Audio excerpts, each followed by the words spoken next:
People who work in high-class restaurants and hotels, what's the most ridiculous, stereotypical rich person thing you've ever experienced someone has done? Story 1. I worked at a luxury vacation rental property in a small, affluent mountain town. You can probably narrow it down to a couple places already. Being a vacation rental meant we provided hotel-like services to guests on behalf of the owners. These were full ownership condos, not timeshare. One person owned it, in some cases owned several, with an average value of about $2 million for a one-bedroom unit. I only say this to beat down stereotypes and make a point. Wait for it, though. There's a story coming. As most of our owners were actually relatively down-to-earth and kind people who made their money through a lot of hard work. I got to know some of them. Yes, a few were heiresses, but many more were self-made business people or executives in major corporations. I worked in the film industry previously, and one of the same rules apply there. The awfulest people are the ones who have ego issues, the ones who want to be hot stuff, but know they aren't, but are rubbing elbows with those who are truly successful. On to the story. There was a tradition at our property that we put out warm cookies near the time the lifts close. We only made a certain number each day. Those that waited around or made it to a point to get them always got one. And often we'd make another batch if enough demand was there, though some days we'd just give them away to neighboring businesses' staff because so many would be left. You never really knew, but you did your best. Well, one day, a lady and her daughter came looking for the cookies an hour after they were put out. They had been gone about 50 minutes now.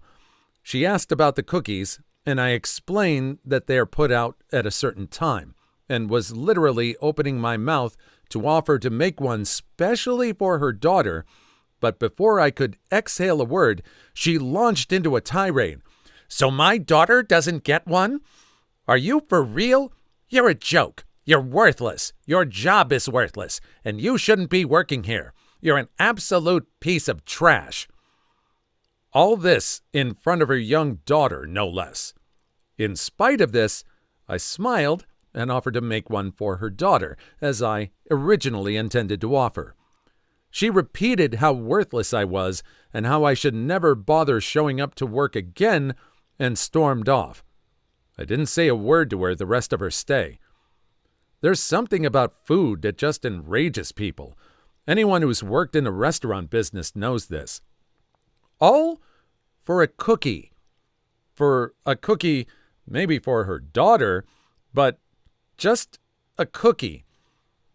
It's completely outrageous. Like she expected it. Like it was a personal affront that she was denied a cookie. It's out there. Just what do you think? It was just too over the top. Story 2. Not a high-class restaurant or hotel. Just a nice little shop selling fresh house-made pasta and sauces to take home and boil or heat up yourself. We got the stereotypical rich people due to the location smack in the middle of Marin County, California. This was in the late 80s, and food trends were plentiful and rapidly evolving. Many people were very interested in being on the cutting edge of the latest trend, be it the latest hot restaurant or that month's fabulous must-have menu item. Not that they were actually into food, but just to be in the know and brag about how you simply must try the most fabulous tiramisu at latest hot restaurant. We actual restaurant folk would stoically refrain from rolling our eyes in their presence and carry on. So at the pasta shop one evening, a typical Marin matron arrived in her jeweled slippers, clattery jewelry, and a cloud of perfume. She pushed past the other patrons in front of her and said she needed some squid ink pasta. "I'm sorry," I replied. "We don't actually make squid ink pasta, but you may be able to find it at a fancy grocery store in the same plaza. They carry several good imported items." She gaped at me and started moaning, "Oh, no, no, no, no, no, no." Of course, now everyone in the place was staring at her. She then told me that she had to have squid ink pasta because she had her gourmet friends coming for dinner and they had to have squid ink pasta. I apologized again, explaining that we didn't make squid ink pasta, and again suggested the fancy grocery store, only to be cut off by her loud wailing, "Oh, no, no, no," again. I just stood and watched along with everyone else in the place as she paced up and down before the display case, clutching her head and repeating, "Squid ink pasta, gourmet friends, squid ink pasta, gourmet friends," over and over at the top of her lungs, as if this incantation would magically call forth a hidden cache of squid ink pasta. Needless to say, we could not provide said squid ink pasta, so I don't know what she served to her gourmet friends that fateful evening. The whole thing was just so bizarre and over the top. Anytime we encountered some delusional entitled weirdo, we'd mutter, "Squid ink pasta," and cackle to each other.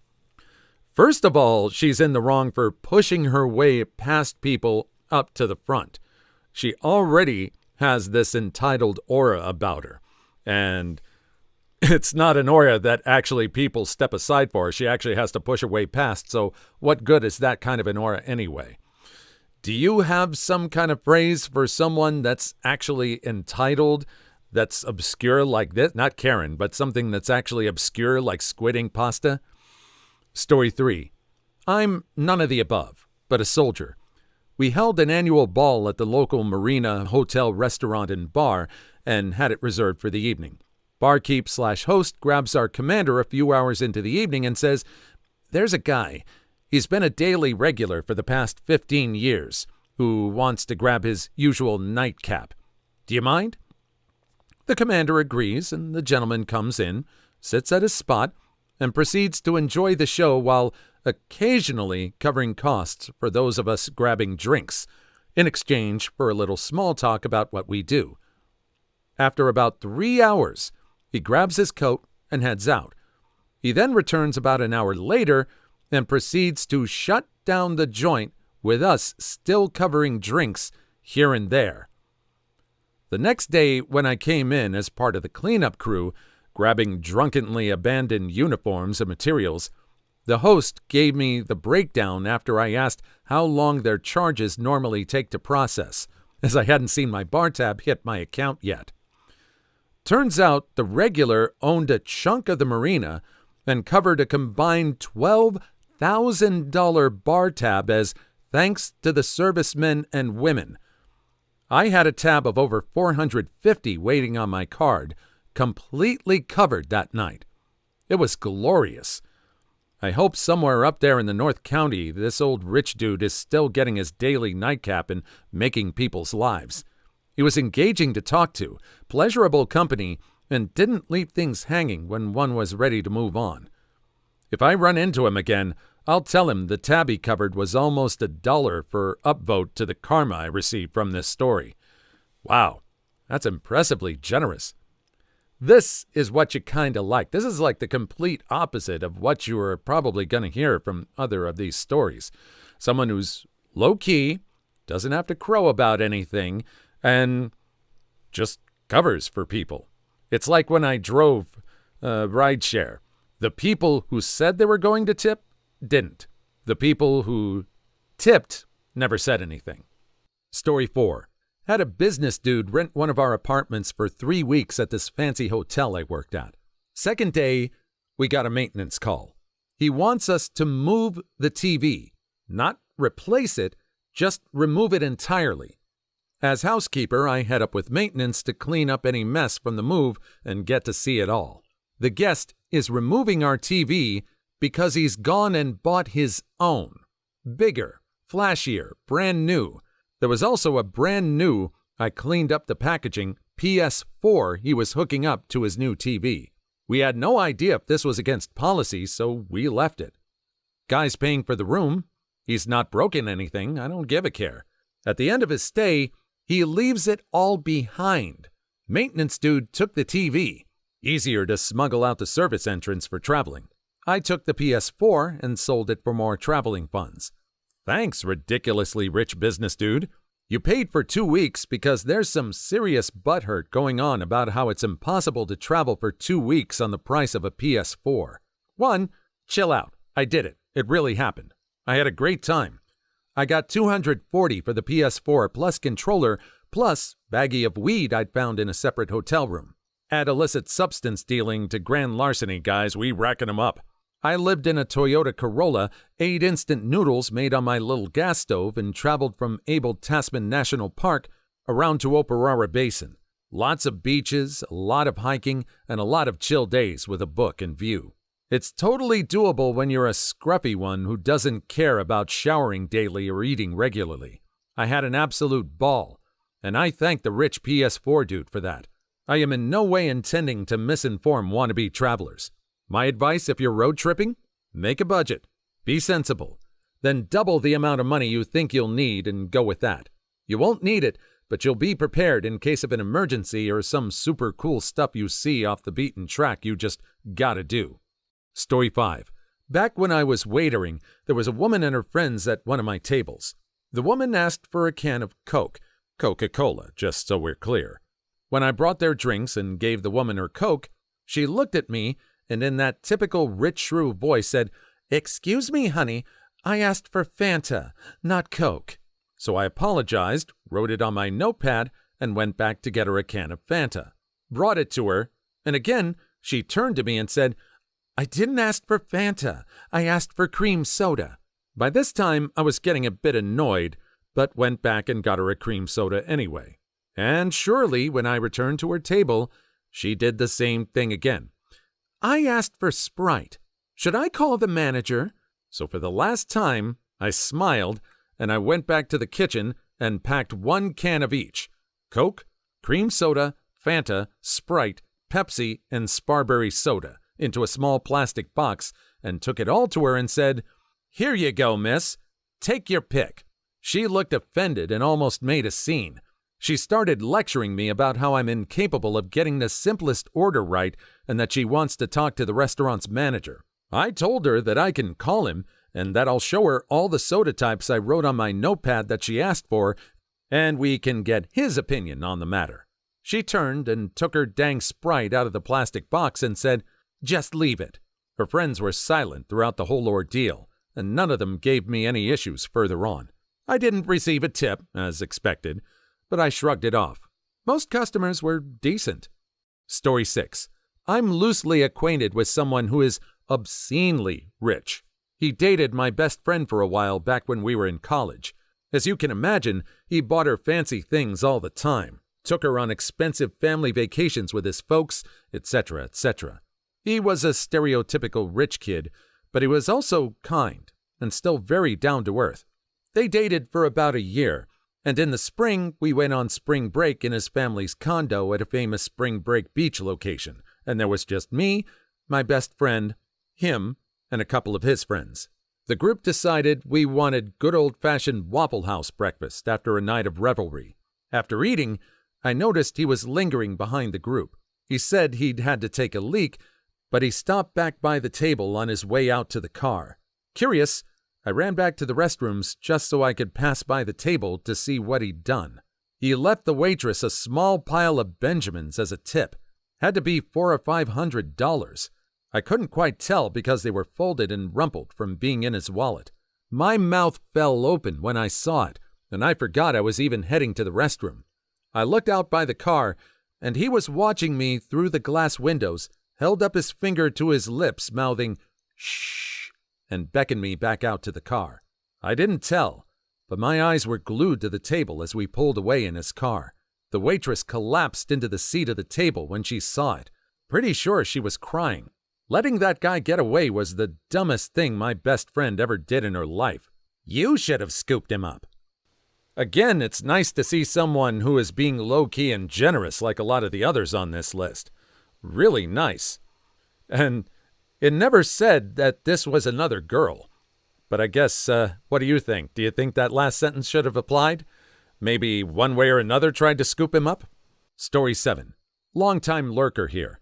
Worked abroad at a high-end beach club in Greece where all our clients had to speak English as all of the staff were Brits. Now this place is fairly top-end. Tabs at the end are often £20,000 after a week kind of place. I worked all over, but mostly in the restaurant, and we had some great ones. Asked to turn down the volume of the insects in our outdoor restaurant, had a competition with his mate to see if he could get the biggest bar bill of the week, bought a bottle of rosé costing £60+ just to have a glass.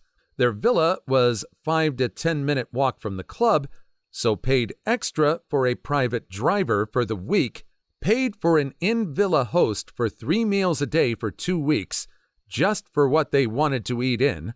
My friend was the host and she made 5 meals in total. All I can think of at the minute was a brilliant place to work though, and all in all the guests and staff were brilliant to work for and with. Going back this summer. Asked to turn down the volume of the insects in our outdoor restaurant. I worked at a freaking Holiday Inn and I got that request. Don't come to the Midwest in the summer if you want to avoid cicada noise. Nothing will stop it, butthole. Story 8. I worked at a nice restaurant in downtown Portland, and one day a lady called to make a dinner reservation for a large group. But first, she started asking all these questions about security. We had none. And how I thought the staff and patrons would handle a celebrity dining there. Is there enough space to be private? They like to be private. Would it be okay if they brought their own security to stop people from taking pictures and such, etc.? But of course, she couldn't name names. I rolled my eyes, told her whatever they needed to do, and booked the date and time. Yes, I was super curious who it would be and stayed past my shift to see who walked through the doors when the big night came. The group arrived and it was no one. Not one of us who worked there recognized a single member of their party. They sure acted like they were someone, but all we saw was a loud group of douchey-looking 20-somethings. They actually did bring a bodyguard who stood in the corner with sunglasses on the whole time. The attention they got from other diners was the occasional side-eye because they were being such rude and obnoxious buttholes. Shock of shocks, they treated our staff horribly and tipped even worse. We'll never know who that person thought they were. This happened about 9 years ago, so a little before the YouTuber invasion, I think. But maybe not. Just some punks who thought they were someone. We did try to add 18%, but the party threw a massive fit about that, complained about the service, which I'm sure was fine. It was a well-known place, and refused to pay it. So the manager took it off so as not to create a bigger scene. Left the server in tears. I think everyone just wanted to get them out by that point. Story 9. Strange thing happened to me the other day. I was in a supermarket, Tesco in the UK, grabbing some food to cook for the next day with a friend. I had left my wallet at home on purpose to avoid trying to eat unhealthy food outside of my house. I'm in the queue, raw chicken in my hand, and I notice I've messed up. I've left my wallet at home. Luckily, my friend was with me in the queue, and before I could say anything else, he said, "Don't worry, I got you." Some random suave-looking dude in front of us, in his 40s or 50s, turns to us and says, "No, guys, don't worry. I got you." We think he's joking, so proceed to laugh and continue talking amongst ourselves. The suave dude instructed an assistant to grab him 2 packets of cigarettes and scan our stuff too, at the self-checkout. We were confused at this point. He was being serious about buying our stuff? We wholeheartedly tried to reject his offer. In the end, he kept insisting, so we allowed him to pay for both of our shops. Whilst the assistant scanned our food, we entertained small talk with him. He didn't seem to care much about our questions. He didn't tell us where he was from when I asked, but asked us a ton of questions and joked around. He then proceeds to pay for the total shop, approximately £30. He puts in a £50 note, and of the £20 change returned to him, he gave £5 to the assistant and tells us to keep the change, probably feeling bad because we're poor students. The stranger thing about that encounter that has stayed with me is he probably will have no recollection of what happened in a couple of months. It'll be something he's completely forgotten about. He genuinely did that out of the good in his heart. There was nothing to gain for him. but the memory stays with me, and although he's most likely forgotten, it's something I'll never forget. I don't think you have to be a rich person to be able to do something like this. I know it would be harder for somebody who doesn't make the kind of money this person obviously makes. Do you think it's more of a gesture for someone who doesn't have the money to spend on this but does it anyway, or someone who's rich and can do it a lot? What do you think? Story 10. Don't work at any high-class restaurants or hotels, but I currently live in an old yet nice and comfy apartment in Giza, around 20 minutes from the Pyramids complex. The landlady is a very nice old lady, probably in her 60s, and is filthy rich. Last year, my car had to be repaired after a minor crash for more than a week, and when the landlady found out from the Bawab's doorman about my situation, she sent one of her English-speaking maids to give me car keys for a BMW 520i, Mercedes-Benz S600, and a brand new Land Cruiser. The madam insists you use her car until yours is repaired.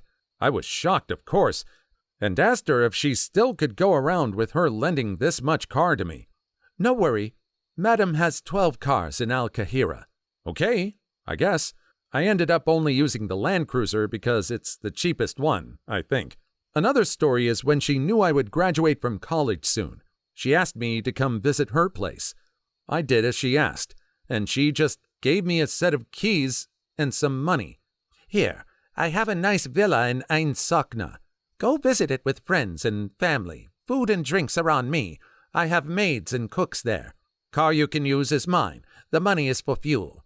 Happy graduation. I told her that I just couldn't take it, but she just shooed me away and told me to return her keys only after I really visited the villa. Haven't gone to the place yet, but I will soon enough when I have time. Ridiculous, yeah, but in a really good way. Sounds like she either doesn't have children or they're all grown up and she just wants to spoil someone your age. See if she'll adopt you. Story 11. My uncle works at a very upscale restaurant on a very well-to-do and desirable vacation island in the Atlantic Ocean. One of their regular customers is a billionaire oil guy. My uncle has told me he arrives on a yacht that tows a smaller yacht. The yacht is still big enough to have a helicopter. He demands to have his dogs seated at the table and feeds them foie gras and expensive water. When he takes humans to eat, my uncle has never seen him with the same woman twice, and often it's a table of women. If he really likes the meal, he will go through the restaurant and in front of everyone, peel off crisp 100s from a giant roll of money in his pocket and tip every service person whether they helped or not. One time, the owner got a call from health inspectors saying they received a complaint that dogs were seen eating in the restaurant. All the owner did was speak the billionaire's name, and the health inspector said, "Oh, okay, bye." Ah, yes. I'm glad you've met my uncle. Jokes, but this guy seems like a real-life Bruce Wayne. Story 12. I'm 3 years into sous chef at a private resort in upstate New York. Most of our guests are returning from generations before them. Wealthy. Very wealthy. We get some congressmen, actors getting away from their daily stuff, but mostly families that are crazy rich, and 4 generations deep into annual visits. Insane, the amount of requests. But one that stands out as a what the hell. A 60-something-year-old woman was crying as loud as she could because we didn't have the cookies she wanted. Guys, you would have thought she was just told someone perished. Made a huge scene in the dining room. Her husband has the backbone of a jellyfish and just sat there trying to console her. "It's okay, honey. I'll get you cookies. Don't cry." The owner went out and bought cookies because we do not have time for that stuff. We did not tell her they were store-bought. She was happy by the end of the night. Yay? Fast forward to dinner the next night. Same thing. "Where's my cookies?" We gave her the same store-bought cookies. Same package. "These aren't the same. The baker used too much butter this time." The next night? "Oh, these are much better." Shrew, it's the same package. She comes every year. We all know ahead what week the cookie lady is going to be staying with us, so we can get her stupid grocery store cookies. You know what I'm thinking about, right? You know that I'm thinking this woman must be related to the woman from the story at the beginning of this video that complained about not having cookies in that mountain town resort. It has to be it. I would almost bet real money they're related. Story 13. I operated a premium chain restaurant in Canada. One day, this Indian gentleman started coming in. At first, by himself. On the first day, he spent $200 on wine and tipped $1,000. The next day, he did the same again. When we saw him the third time, I had servers fighting over him.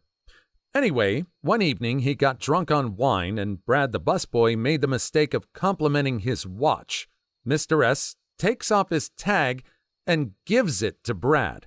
The next morning, Mr. S comes back to get his car and asks if Brad is there. I say yes and go get him.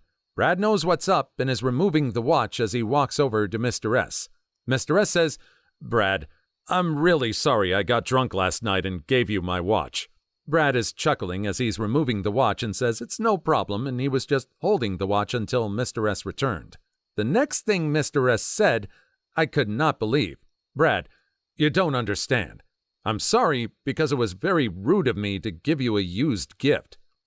And at that moment, Mr. S pulled out a box with a brand new Tag Heuer inside and handed it to Brad. Please like and subscribe if you made it this far. I hope you'll enjoy the rest of the video and have a wonderful day. Story 14. I worked for a resort in the Seychelles for 4 years. I have hundreds of stories which would fit this post, but one that stands out was a very wealthy Canadian family who stayed at one of the private residences for a couple of weeks. They brought their own staff, including 2 personal chefs, but also asked for a hotel chef to assist their team with prep and local ingredient knowledge. A chef I was friendly with was selected to spend the 2 weeks with them. One day, another member of their staff came down to one of the restaurants and purchased 2 bottles of wine for 11,000 plus euros each. Now, we had far more expensive bottles on the list, but this was still a notable sale. And later that night, I asked my mate what they had cooked to accompany the wine. Turns out, they had poured both bottles into the pot while making coq au vin. I physically recoiled away from my phone after reading that. Story 15. I worked at a restaurant in the lobby of a rather nice hotel. There was a rich dude that basically lived there. He would eat in our restaurant every night. Our chef had to hand-pick his steaks from a local butcher. The steaks were freaking massive. I was always specially prepared just for him. Every single time this jerk stain would take 2 or 3 bites and complain to everyone in earshot that his steak was terrible. Every single time. This dude was odd. He would only drink our cheap wine that we served by the glass. However, he would request that you open a fresh bottle just for him. He couldn't possibly drink a glass of wine out of a bottle that was first opened for someone else. Even if I just opened the wine and poured a glass to the person next to him, that bottle was considered tainted to him. If you're that frickin' picky, just buy your own dang bottle of wine. Victor, curse you. Oh, and one last thing. He parked in the handicapped spot out front, even though he is not handicapped. But because he spent so much damn money at the hotel, the managers refused to make him move his car or have it towed. And he knew that. Entitled piece of trash. Story 16.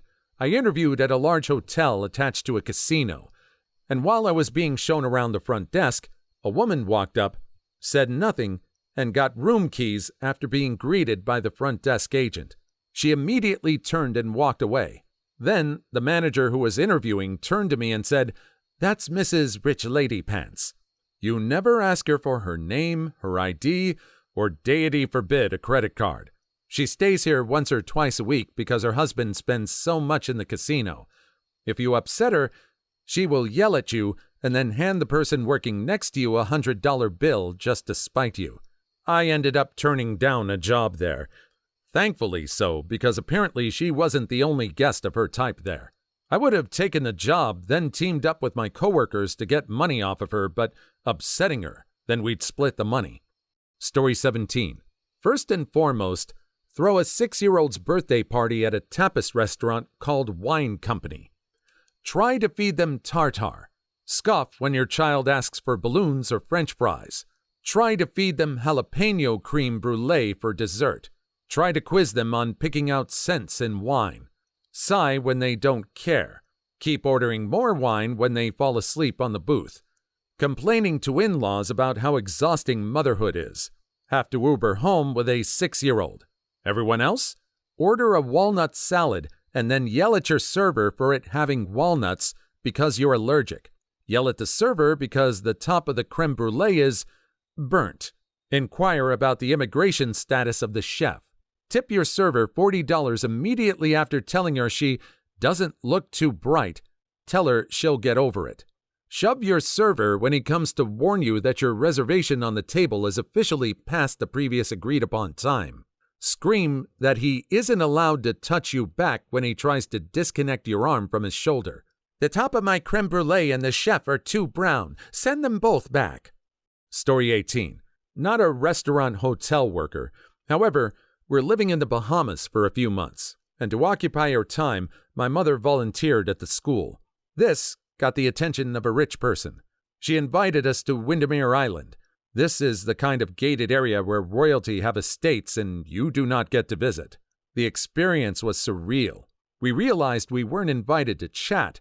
We were summoned to listen and entertain this bored housewife of a Texas oil tycoon. She had no interest in us, just talking about how she thought these kids should be helped. She never came to the school. We spent a couple hours there as this lady rambled on with the most twisted thought process.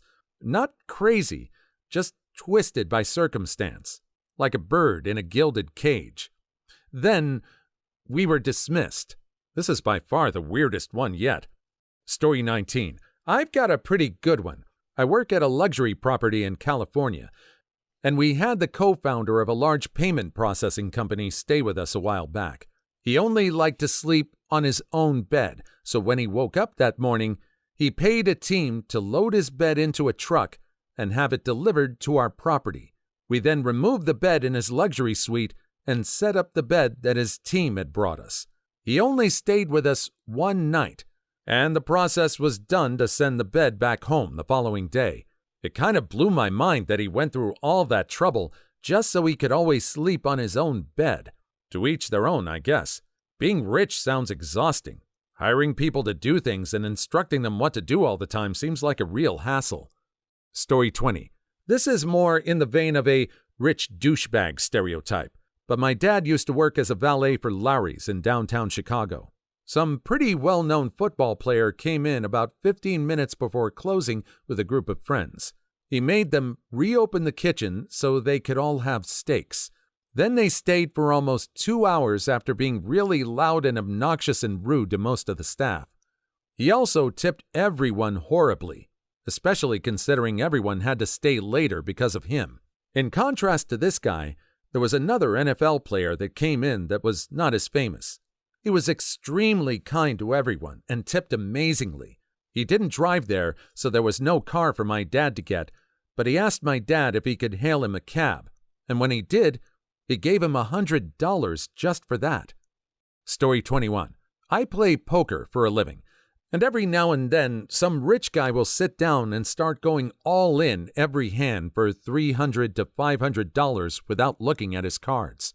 One day, I was in a game where a guy was betting $1,000 to $3,000 without looking at his cards. It was insane to me, but for him, I guess it wasn't that much money. I played in a friendly Hold'em tournament where it got pretty late, and one dude started doing that just to get the game over with. He doubled his chip stack within 5 hands. He won another 8 hands in a row after that. I've never caught cards the way he did that night. Story 22. Worked in a fancy schmancy lobster pound/restaurant on the water where we had a lot of outdoor seating. These very, very wealthy people come to eat and demand a table outside for dinner. Now it's just before sundown in the middle of summer in Maine, and we're on the water, so mosquitoes are definitely not scarce. These people sit down and order a $200 bottle of wine, a massive lobster each, and some appetizers. They seem to enjoy the meal, up until the sun sets and the bugs come out. These people were not happy and complaining about it and the awful restaurant not paying for mosquito spraying. The waitress gets a couple candles to light and asks if they need anything else, and these mother suckers asked her to stand next to them with a fly swatter. She laughed, thinking they were joking, and the man said, "Whatever happened to good service nowadays?" They also left 0 tip on a $350 bill. Story 23. I work at a Marriott, one that is more expensive than your typical hotel, but by no means a place that millionaires or celebrities would come to, especially because of our suburban location. However, that doesn't mean I don't often get people who think that because they're paying $150 a night on a Marriott hotel room, honestly not that much, but it feels like a lot to them, that they can be just as rude as entitled as the other comments on our thread. My favorite little story is the guy who was shooting hoops at our sports court too early in the morning, and when I asked him to stop, he just looked at me and threw the ball as far as he could into the parking lot, saying, "I'm paying too much to be treated this way. I'm talking to your manager." Story 24. This isn't as much a specific instance, but something that happened all the time with entitled or rich people. I work at a very expensive hotel in Hawaii, and people will just come up to the desk and yell words at you, like, "No hello," or "Please, just luau," or "ATM." It's like they aren't even thinking of us as people. That used to happen to me when I worked at Whole Foods. I get watermelon, watermelon, or hemp, hemp, hemp. No, these people were not English language learners. They were just buttholes. Story 25. I've met 2 celebrities through my various work experiences. Tim Allen requested that we close the small bakery that I worked at for him while he was dining there. We did. He didn't leave a tip. Later in my career, I met Mario Batali, famous Food Network chef, and he was the most normal person ever. He took a class with us and then proceeded to pay for everyone else's class that was in his group and bought lunch for the staff as well. I guess both are stereotypical rich person things for vastly different reasons. I'm disappointed in hearing this about Tim Allen. Story 26. There's a thing in Stockholm's rich kid district called vodka. Basically, you order an expensive bottle of champagne, pay for it, and watch how the waiter wastes all of it by pouring it down the drain. Some places let you do it yourself. Sadly, it's an established thing in these kind of circles, like it's on the menu cards and all that. Honestly, the dumbest way of flexing I've ever witnessed. Weird flex and not okay. Story 27. Worked at a grocery store in uppity Gold Coast, Chicago when I was a teen. We sold soup for lunch, and when bagging them, we put it in a paper bag, followed by a plastic bag to make sure it's secure. Lady buys a soup. I proceed to bag the soup, and she says, "No, I'll just put it in my bag." I say, "Ma'am, are you sure?" Mind you, she has a Louis Vuitton bag that looks brand spanking new. 15 minutes later, she comes in raging that she has minestrone all over her Louis Vuitton and demands to speak to a manager. SMH. Story 28. A young man I'll call Business Douche tried to send back 2 bottles of Penfolds Grange, not because of the taste, but because he was trying to impress older potential clients with his stunning wine knowledge. Yeah, right. The potential clients were so grossed out by the display that they paid for the meal and insisted on paying for both bottles and drinking them.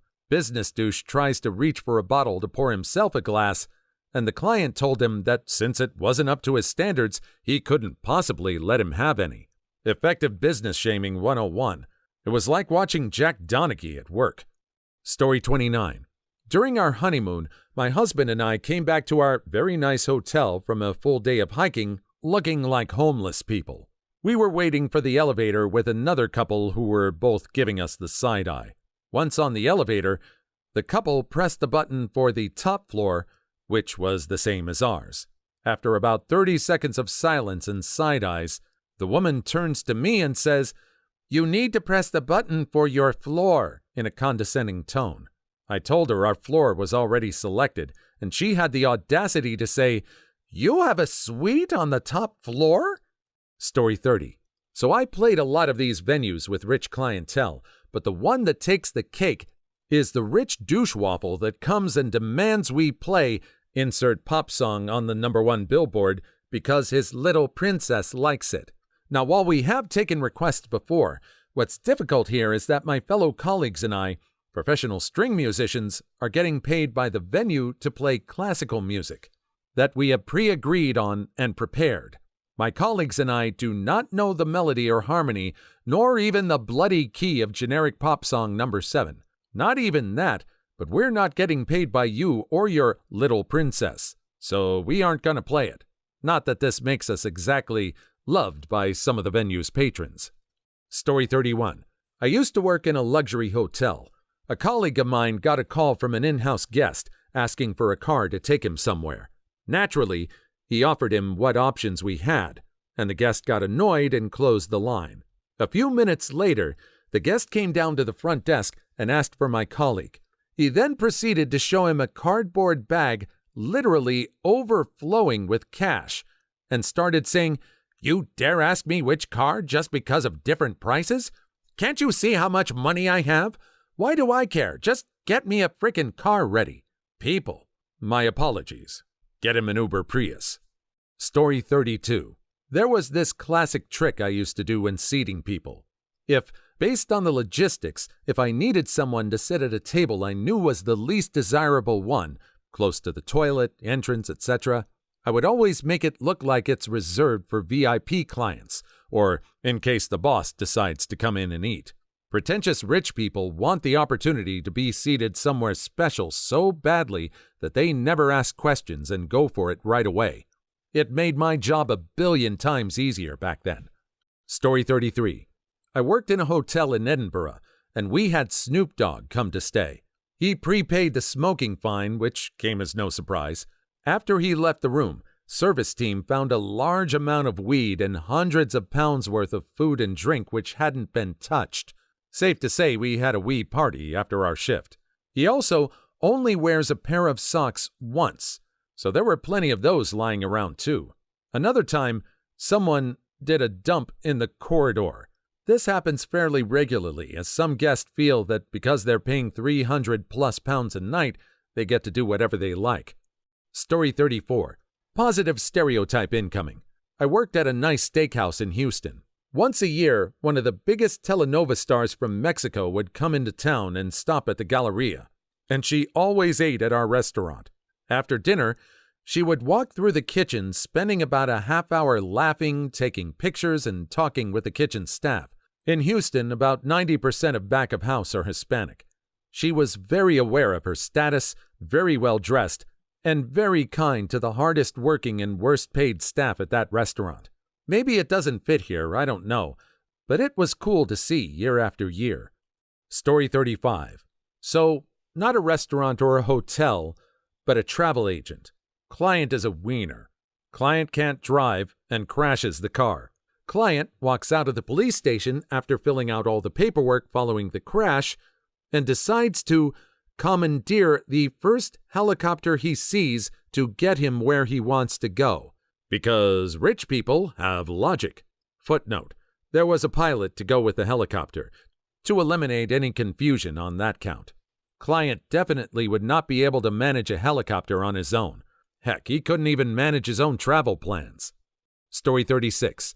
My former boss, insanely wealthy, used to stay in presidential suites and would have any and all red removed. He was a high roller at several casinos, and they made special chips just for him as a substitute for red chips. He hated the color red because when you're losing money, you're in the red. Your former boss was a Crip. Story 37. Worked at a private villa in Bali. One guest stood out. She only drinks and bathes in Evian. So one day, I spent almost an hour filling a large tub from tons of Evian bottles. The same young woman complained that the path from her villa gate to her room wasn't well lit. She wore sunglasses at night. So on Amazon, a 12 case of Evian is a refreshing $249.71. Story 38. I don't even work at that nice of a restaurant, but last night I got chewed out over the phone because some lady left her baby's actual silver spoon on the table, and we didn't know where it was, so obviously one of us had stolen it. Did you ask her to check her baby's mouth? Story 39. I am a cocktail server at the huge pool of a 4-star hotel. A woman said in a monotone voice and without any eye contact, "I lost my sunscreen. Find it." Just hand her a tub of Crisco, and when she gets ticked, just say, "You didn't specify." Story 40. Ordering the most expensive wine in the house, pouring 2.5 glasses, taking a sip, and sending it back knowing full well they're paying for it. To those folks I say, thank you. Nothing makes employees happier than free, expensive booze. Story 41.